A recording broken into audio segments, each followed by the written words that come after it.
My first Little House books, Going to Town, adapted from the Little House books by Laura Ingalls Wilder, illustrated by Renee Graef.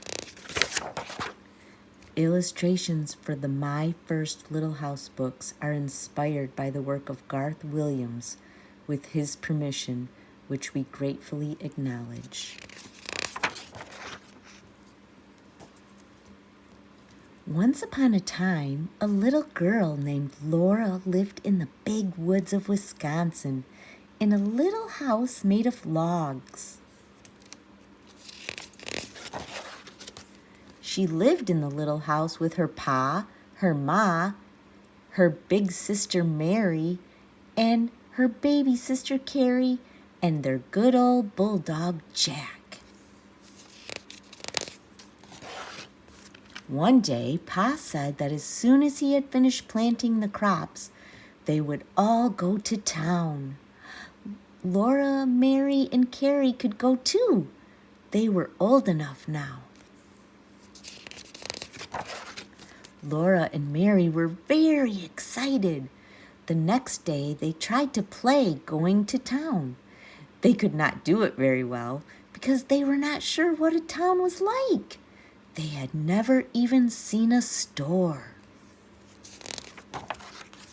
Then one night, Pa said, "We'll go to town tomorrow." That night, Ma gave Laura and Mary a bath. Then she wound their wet hair tightly on lots of little rags. In the morning, their hair would be curly. When Laura and Mary woke up, they put on their best dresses. Mary buttoned up the back of Laura's red calico dress, and Ma buttoned up the back of Mary's blue calico dress. Then Ma took the rags out of their hair and combed it into long, round curls that hung down over their shoulders. After breakfast, Pa drove the wagon up to the gate of the little house. He had brushed the horses until they shone. Ma sat up on the wagon seat with Pa, holding baby Carrie in her arms. Laura and Mary sat behind Pa and Ma on a board across the wagon box. They were going to town. They were happy as they rode through the springtime woods. Ma was smiling, Carrie laughed and bounced, and Pa whistled while he drove the horses. Rabbits stood up in the road ahead, and the sun shone through their tall ears. Twice Laura and Mary saw deer looking at them with their large, dark eyes among the trees. Suddenly, Pa stopped the horses and pointed ahead with his whip. "There you are, Laura and Mary," he said. "There's the town of Pepin."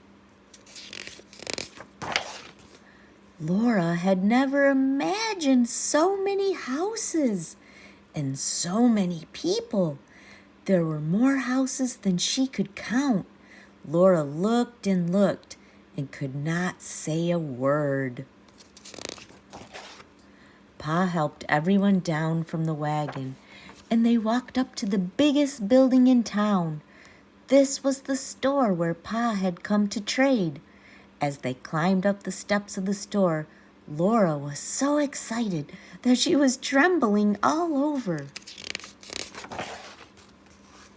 The store was full of things to look at. There were sacks of salt and sugar.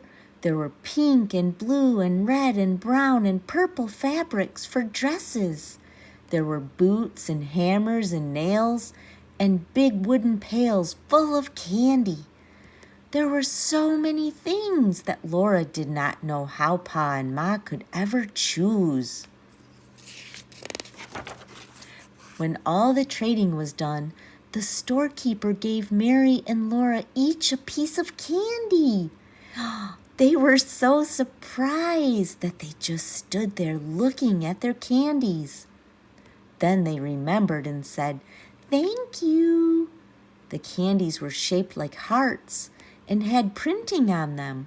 Mary's candy said, "Roses are red, violets are blue, Sugar is sweet, and so are you. Laura's said only, sweets to the sweet. After they left the store, they walked over to the lake at the edge of town. They all sat on the warm sand, and Ma opened the picnic basket that she had brought. Inside there were bread and butter and cheese, hard-boiled eggs, and cookies for lunch. After the picnic was over, they all got back into the wagon to go home. It was a long trip through the big woods to the little house. Laura and Mary were very tired. And baby Carrie was asleep in Ma's arms.